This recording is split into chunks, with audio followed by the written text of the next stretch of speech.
Hello students, आज हम पढ़ेंगे भारत की जनसंख्या। हमारा टॉपिक क्या होगा? भारत की जनसंख्या।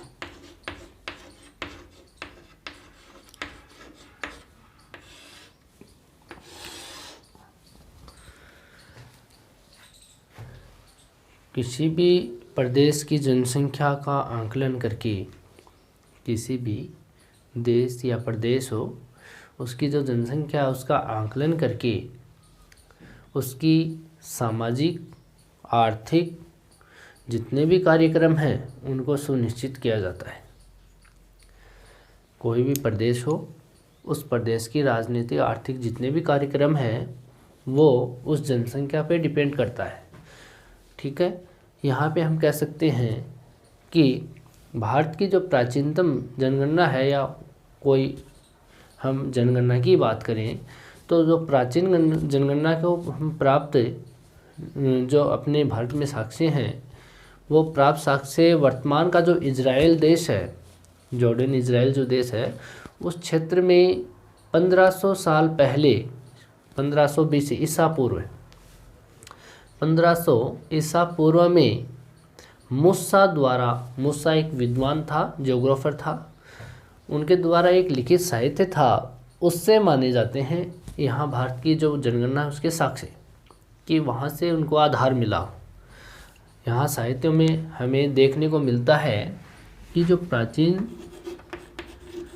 प्राचीन काल की जनगणना के साक्ष्य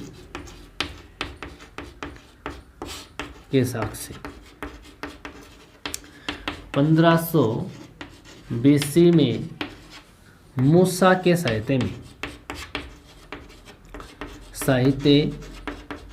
में प्राप्त होते हैं। समझ में आया इसका मतलब कि सबसे पहली जनगणना कहाँ से स्टार्ट हुई, उसके उस साहित्य में उसका अध्ययन किया गया था कि जनगणना इस तरीके से है, इस तरीके से हमें जनसंख्या को काउंट करना चाहिए। वो कब मिले उसके साक्ष्य? 1500 साल पहले। किसके साहित्य में? मूसा के साहित्य में। मूसा विद्वान का नाम है। प्राचीनतम जो भारत में भी जनगणना के जो साक्ष्य हैं वो चाणक्य की जो अर्थशास्त्र है उसमें उल्लेखित है।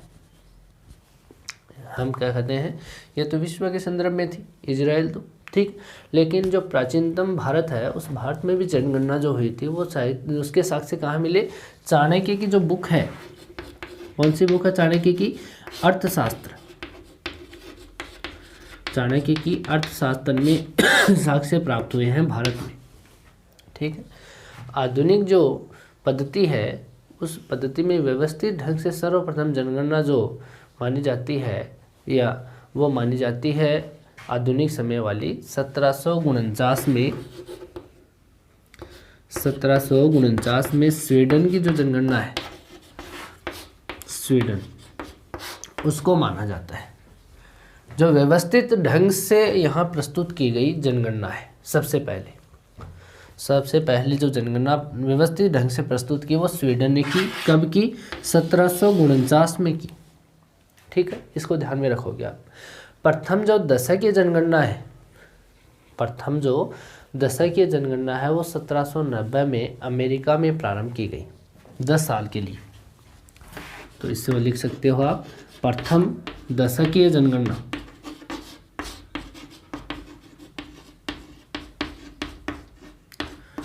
सर्वप्रथम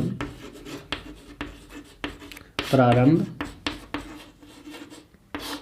अमेरिका में। समझ में आ रहे हैं?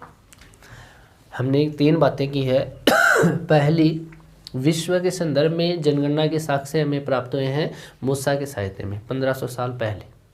दूसरी बात की हमने भारत में जो साक्ष्य प्राप्त हुए प्राचीनतम समय में वो चाणक्य की अर्थशास्त्र से प्राप्त हुए हैं।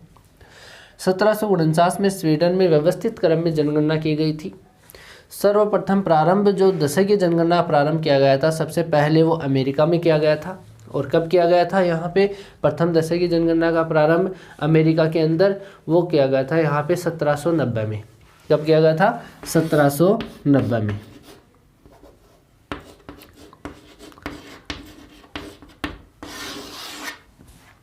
यहाँ पर स्वीडन में तो कब प्रारंभ हुई? 1749 में व्यवस्थित ढंग से। और दशक की जनगणना का प्रारंभ अमेरिका से हुआ। वो कब से हुआ? 1790 ईस्वी सन में। ठीक है। भारत में जो आधुनिक काल में सर्वप्रथम जनगणना का जो अनुमान लगाया गया वो 1750 में किया गया था।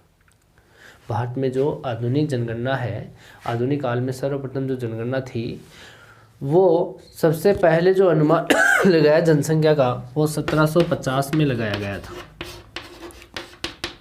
अनुमान लगाया गया था कि भारत में जनसंख्या के रूप में यहाँ पर वास्तविक जो प्रथम जनगणना थी हमारे भारत की, जो वास्तविक प्रथम जनगणना थी वो लॉर्ड मेयो के काल में थी और वो शुरू हुई थी 1872 ईस्वी में। ठीक है। प्लाउडेन जो था उसके निर्देशन में। किसका काल था उस टाइम में? लॉर्ड मेयो का काल था। ठीक है। तो इसको ध्यान में रखोगे आप कि वास्तविक जो है, वास्तविक जनगणना का प्रारंभ लॉर्ड मेयो के काल में। लॉर्ड मेयो, बहुत बार क्वेश्चन आते हैं ऐसे, ऑब्जेक्टिव क्वेश्चन आते हैं, कंपटीशन एग्जाम में पूछा जाते हैं। प्रारंभ लॉर्ड मेयो के काल में प्लाउडेन के निर्देशन में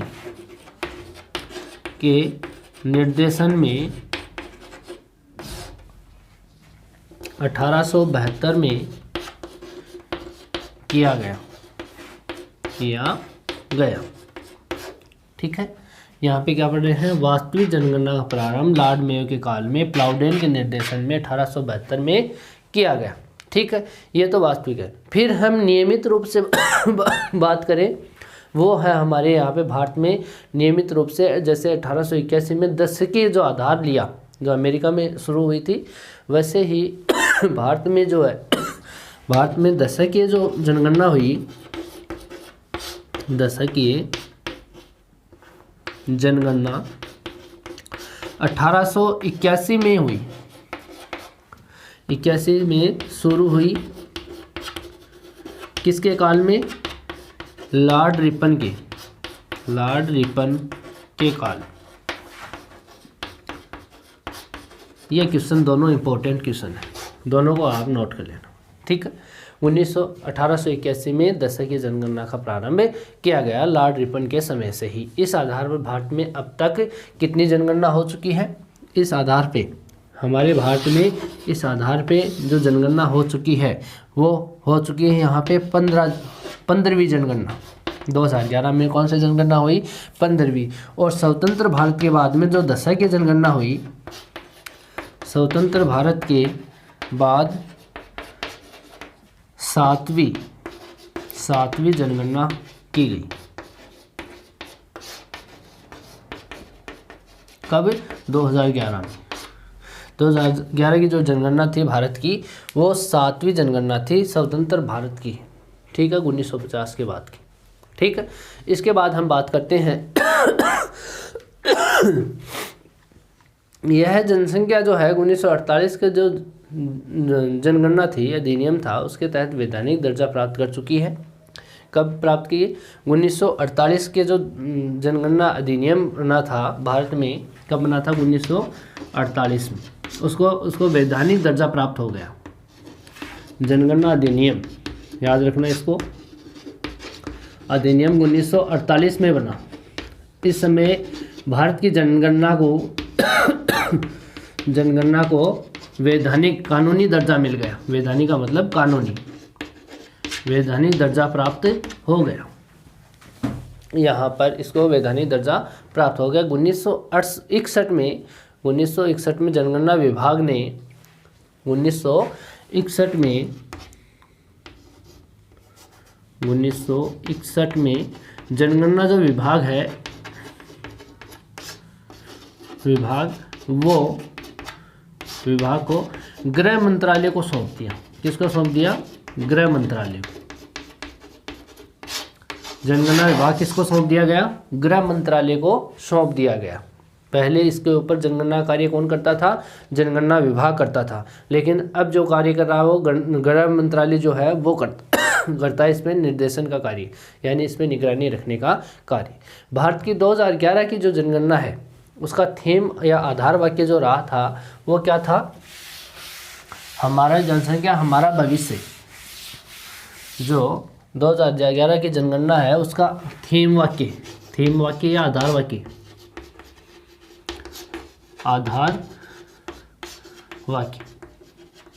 क्या था? हमारी जनसंख्या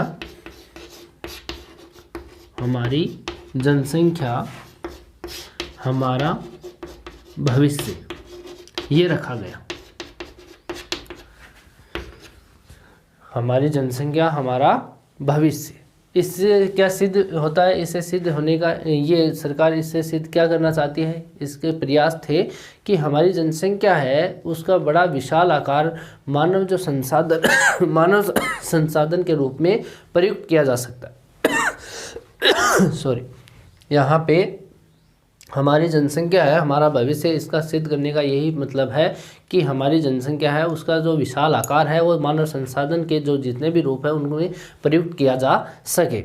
ठीक है। 31 मार्च 2011 को जनगणना के अंतिम आंकड़े प्रस्तुत किए गए थे यहाँ पे भारत में। ठीक है। इसके तहत ही भारत की कुल जनसंख्या विश्व की कुल जनसंख्या का कितना प्रतिशत है? 17.5%। विश्व की कुल जनसंख्या का कितना प्रतिशत रखती है? 17.5% हिस्सा रखती है। कौन? भारत की जनसंख्या। ठीक है। यहाँ पे जो 31 मार्च 2011 के जो आंकड़े प्रस्तुत किए उसके अकॉर्डिंग हम कह सकते हैं कि भारत की जो कुल जनसंख्या वो विश्व की कुल जनसंख्या कितना प्रतिशत है? 17.5% हिस्सा है। ठीक है। यहाँ पे हम कहें तो जनसंख्या वृद्धि इसमें 3 चीज़ें पढ़ेंगे हम। एक तो पढ़ेंगे जनसंख्या वृद्धि, पॉपुलेशन ग्रोथ, एक पढ़ेंगे वितरण, डिस्ट्रीब्यूशन, और एक पढ़ेंगे घनत्व, डेंसिटी। ठीक है। ये तीनों भिन्न प्रकार के हैं, इनको तीनों का मतलब ही अलग अलग है। वृद्धि है वो अलग प्रकार से है, जनसंख्या जिसकी हम बात करेंगे, जिसमें 3 कारक प्रमुख होते हैं जनसंख्या वृद्धि में, जिसको नियंत्रित करने में प्रमुख हाथ होता है इनका। जनसंख्या को नियंत्रित केवल ये 3 कारक ही ऐसे हैं जो कर सकते हैं। जनसंख्या वृद्धि है इसको नियंत्रित करने के लिए 3 कारक होते हैं। एक तो होता है जन्म दर, एक तो क्या होता है? जन्म दर। एक होती है मृत्यु दर, और एक होती है जनसंख्या स्थानांतरण, जिसको हम प्रवास बोलते हैं। क्या बोलते हैं? प्रवास, माइग्रेशन। ठीक है। यहाँ पे जन्म दर और मृत्यु दर की और प्रवास की चर्चा करेंगे। जन्म दर जो होती है वो 1000 पुरुषों या महिलाओं पर 1000 व्यक्तियों पर काउंट की जाती है। यहाँ पे हम बात करें प्राचीन समय में जन्म दर क्या थी? ऊंच थी भारत में क्या थी? ऊंच थी। उसको हम कंट्रोल, नियंत्रित कैसे किया जा सकता है? जैसे हम जन्म दर, जो विवाह की आयु है उसको कम करके, प्रजनन दर को क्या बढ़ा करके, जो प्रजनन दर है उसकी आयु को क्या कर देंगे? बढ़ा देंगे। बाल विवाह को रोकेंगे, विवाह की आयु को बढ़ा दिया जाएगा। ठीक है। और जो आज के कृत्रिम जो उपयोग जो काम में लेते हैं उनके द्वारा भी हम जन्म दर को कम किया जा सकता है। ठीक है। मृत्यु दर है, मृत्यु दर जो है इसको हम कहते हैं कि जो मृत्यु दर को कम किया जा सकता है, या ज़्यादा महामारियां है, अकाल है, भूखमरी है, जो कुपोषण जैसी समस्याएं उत्पन्न हो रही हैं उनको कम किया जा सकता है, मृत्यु दर को भी घटाया जा सकता है। तो इससे हम जनसंख्या वृद्धि है उसमें नियंत्रण पा सकते हैं। ठीक है। तीसरा कारक जो होता है जनसंख्या स्थानांतरण या प्रवास का। प्रवास 2 तरीके का होता है, एक तो अप्रवास होता है, अप्रवास, और एक उत्प्रवास या बहिर्प्रवास होता है।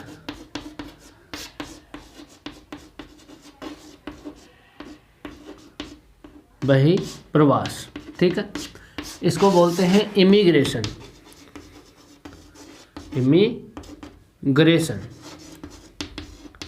और इस उत्प्रवास को बोलते हैं इमिग्रेशन। ठीक है, तो यहाँ पे आप्रवास का मतलब वहाँ जैसे ए स्थान है और बी स्थान है, यहाँ के व्यक्ति ए स्थान पे आएंगे यहाँ के व्यक्ति ए स्थान पे आएंगे तो यहाँ आप्रवास हो रहा है। यहाँ के व्यक्ति दूर जा रहे हैं तो यहाँ पे उत्प्रवास हो रहा है, उत्प्रवास। तो हम जनसंख्या वृद्धि में देखते हैं कि कैसे इसको प्रभावित करता है। यहाँ के व्यक्ति इधर जाएंगे तो यहाँ पे जनसंख्या बढ़ेगी, क्या होगी, बढ़ेगी। इसका मतलब जनसंख्या वृद्धि होगी, वो भी धनात्मक रूप में। ठीक है, यहाँ पे जनसंख्या जा रही है, यहाँ की जनसंख्या कम हो रही है, यहाँ से जा रही है तो यहाँ कम हो गई, तो यहाँ ऋणात्मक परिणाम होगा जिसको उत्प्रवास कहते हैं, जिसको बहिर्प्रवास कहा जाता है। ठीक है, तो ये तीनों कारक ऐसे हैं जो जनसंख्या की वृद्धि को क्या करते हैं, नियंत्रित करने का कार्य करते हैं। फिर हम देखते हैं भारत में जो जनसंख्या वृद्धि हो रही है उसकी प्रवृत्ति कैसे रही होगी। भारत में जनसंख्या वृद्धि की प्रवृत्ति 4 भागों में बांटते हैं इसको। जनसंख्या वृद्धि की प्रवृत्ति हम 1920वीं शताब्दी में देखते हैं इसको, तो 1901 से लेकर 1921 तक कैसी रही, और दूसरी देखें तो 1921 से और 1951 तक कैसी रही भारत की स्थिति। फिर हम देखते हैं 1951 से 1981 तक भारत की स्थिति कैसी रही होगी। फिर 1981 से और वर्तमान तक स्थिति कैसी है। इन तीनों की वृद्धि प्रवृत्ति, बढ़ने की प्रवृत्ति जो है उसको देखा जाता है। इसके लिए एक विद्वान था, उस विद्वान का नाम है थॉमसन। उस विद्वान ने एक सिद्धांत दिया था, जनसंख्या संक्रमण सिद्धांत। कौन सा सिद्धांत दिया था, जनसंख्या संक्रमण सिद्धांत। इस सिद्धांत के अनुसार भारत की जो स्थिति है, डेमोग्राफिक ट्रांजिशन थ्योरी, इस सिद्धांत के अनुसार यह कहता है सिद्धांत कि अविकसित जो समाज है उससे वो विकसित समाज में जनसंख्या की संक्रमण विभिन्न अवस्थाएं पाई जाती है। ये कहता है कि अविकसित समाज से और विकसित समाज की ओर इसकी यात्रा जो होती है, विकसित समाज की ओर, उस यात्रा में बहुत सारे उतार चढ़ाव आते हैं जनसंख्या वृद्धि के अंदर। अविकसित, विकासशील और विकसित समाज जो होता है, इसमें इन्होंने 4 अवस्था बताई। फिर इसमें 5वीं अवस्था जो है वो पीटर हैगेट की संशोधित मॉडल में है, लेकिन मूल सिद्धांत में 4 ही अवस्था बताई गई है। जो अवस्थाएं, चौथी और 5वीं जो अवस्था जो है वो अवस्था, चौथी 5वीं अवस्था है वो विकसित समाज की अवस्था है, जिसके अंदर जनसंख्या, कार्यशील जनसंख्या है वो कम होती है, और जो विकासशील रूप में यानी आश्रित जो जनसंख्या होगी, दूसरों पर निर्भर रहने वाली जनसंख्या, जिसमें बुजुर्ग व्यक्ति ज़्यादा होते हैं, बड़े व्यक्ति, तो वो व्यक्ति यहाँ पे ज़्यादा होते हैं विकसित समाज के अंदर। यहाँ पे ये लोग क्या करते हैं, जन्म दर को इतना ज़्यादा प्रभावी कंट्रोल करते हैं उसकी, तो वहाँ पे जन्म दर कम हो जाती है, जबकि मृत्यु दर वहाँ पर बढ़ जाती है, जिससे जनसंख्या ह्रास होने की प्रवृत्ति दिख रही है। वहाँ पे कार्यशील श्रम है वो वहाँ पे बिल्कुल कम होता है, और आश्रित जो जनसंख्या होती है वो वहाँ पे क्या होती है, ज़्यादा होती है। बहुत सारे देश ऐसे हैं जो इस कंडीशन को पार कर चुके हैं, जिसमें जर्मनी और जापान जैसे ऐसे देश हैं जो 5वीं अवस्था में पहुँच चुके हैं। जो इसके मॉडल को हम समझेंगे, इसके मॉडल अविकसित समाज है, विकासशील समाज। जो भारत की स्थिति देखते हैं तो इसमें हम इन 4 अवस्थियों में गुजरता है, 4 स्थितियों से भारत गुजरता है। भारत इस पायदान पे पहुंच चुका है 4थी अवस्था में। यहाँ पे इस जो मॉडल है या सिद्धांत है, इसके अकॉर्डिंग हम भारत की स्थिति देखें इस मॉडल में, तो यहाँ पे कह सकते हैं कि सबसे पहले जो अविकसित समाज होता है, अविकसित समाज में है भारत, फिर विकासशील समाज में पहुँचा, फिर वहाँ से ये समाज वो विकासशील समाज के श्रेणी में पहुँचा।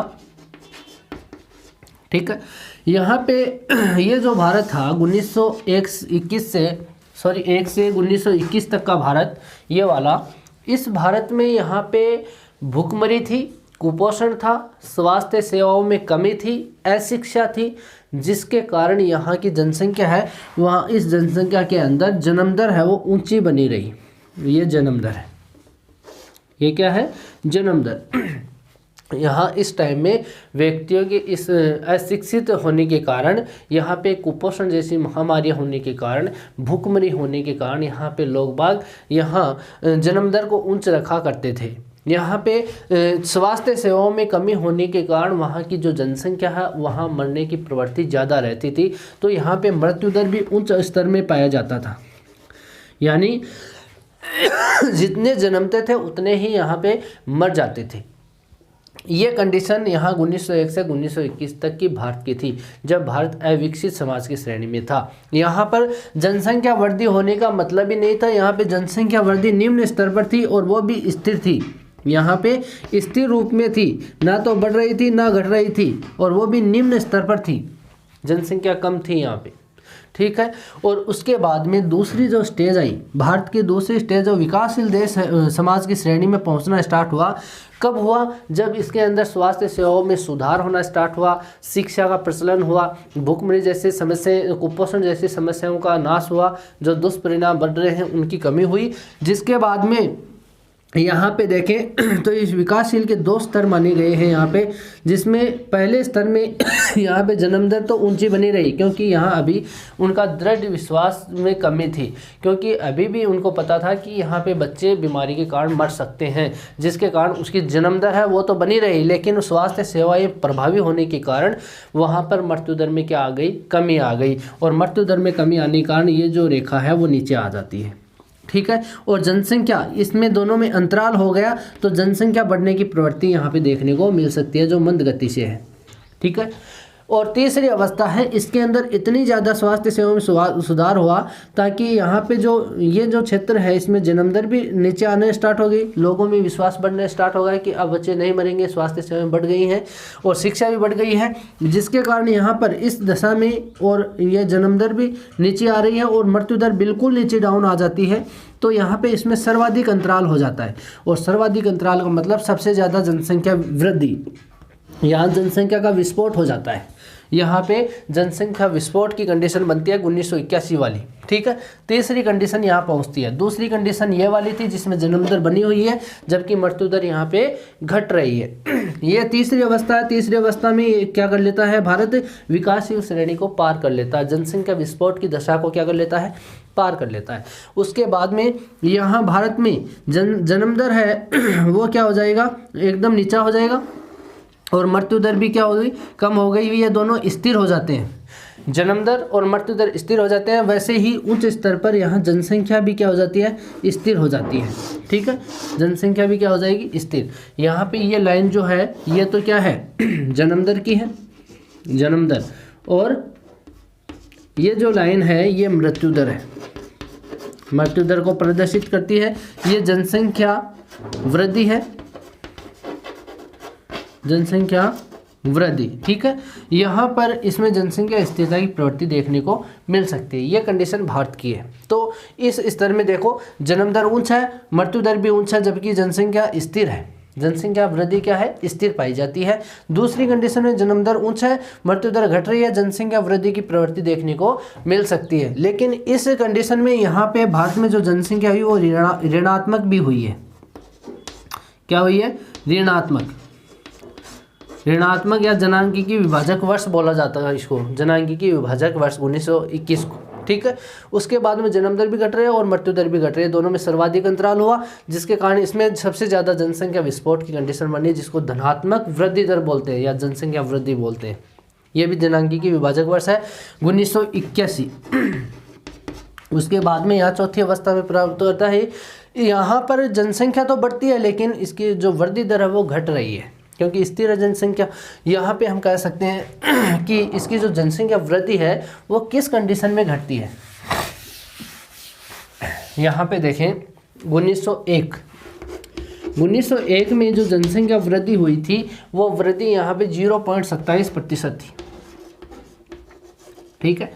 1911 में देखें किसमें 1921 से 51 तक एक साथ ले लेते हैं, 1921 से 51 तक, ठीक है। इसके अंदर जो जनसंख्या है वो वृद्धि की कंडीशन देखें तो यहाँ पर 1.45% यहाँ पे जनसंख्या वृद्धि की स्थिति देखने को मिल सकती है। और फिर 1981 से यहाँ तक 51 से 81 तक, 1981 तक यहाँ पे 2.2% जनसंख्या में वृद्धि हुई। प्रतिवर्ष है ये हर प्रतिवर्ष है, एक साल में प्रतिवर्ष, ठीक है, प्रतिवर्ष जनसंख्या में वृद्धि है। इसके अंदर देखें तो यहाँ पे जनसंख्या की यहाँ तक तो देखो जनसंख्या में वृद्धि देखने को मिल रही है, ठीक है, यहाँ पे जनसंख्या में वृद्धि देखने को मिल रही है। लेकिन इसके बाद का जो समय है उसमें जनसंख्या वृद्धि तो होती है लेकिन यहाँ पे वृद्धि दर में कमी आती हुई नज़र आएगी। देखो यहाँ पे सबसे ज़्यादा यहाँ 1981 में देखें तो 81 में 2.2% जनसंख्या वृद्धि थी, ठीक है। 1991 में देखें तो यहाँ पे 2.14% यहाँ जनसंख्या वृद्धि हुई। यहाँ पे 2001 में देखें तो यहाँ पे 2001 के अंदर जो जनसंख्या वृद्धि हुई वो यहाँ पर 1.94% हुई। 2011 की बात करें तो 2011 के अंदर 1.63% यहाँ पे वृद्धि हुई। अब देखो यहाँ पे तो जनसंख्या है वो बढ़ रही है, वृद्धि दर हो रही है, यहाँ पे वृद्धि हो रही है, लेकिन यहाँ पे 1981 तक तो ये थी, लेकिन बाद में 2.14 हो गई। वृद्धि तो हो रही है, ये वृद्धि तो है लेकिन वृद्धि कम हो रही है, 0.6% कम हो गई। यहाँ पे भी वृद्धि हो रही है लेकिन ये कम हो गई, यहाँ भी वृद्धि हो रही है लेकिन ये भी कम हो गई। तो यहाँ वृद्धि दर घटने की प्रवृत्ति पाई जाती है। यहाँ तक जनसंख्या में वृद्धि होती है जबकि यहाँ जनसंख्या में वृद्धि दर घट रही है। तो इस सिद्धांत के अनुसार यहाँ पे कहते हैं कि यहाँ जन्म दर है वो मृत्यु दर से भी कम होना स्टार्ट हो जाता है, जिससे क्या होता है वृद्धि दर घटना स्टार्ट हो जाती है और विकासशील यानी यहाँ पे विकसित देश की श्रेणी में आ जाता है। ये समाज कौन सा है? विकसित समाज की श्रेणी में आ जाता है, ठीक है। ये बात हो गई भारत के जनसंख्या वृद्धि के प्रवृत्ति के संबंध में, ठीक है। इसके बाद हम बात करेंगे नेक्स्ट वीडियो में। आज के लिए इतना ही, थैंक यू।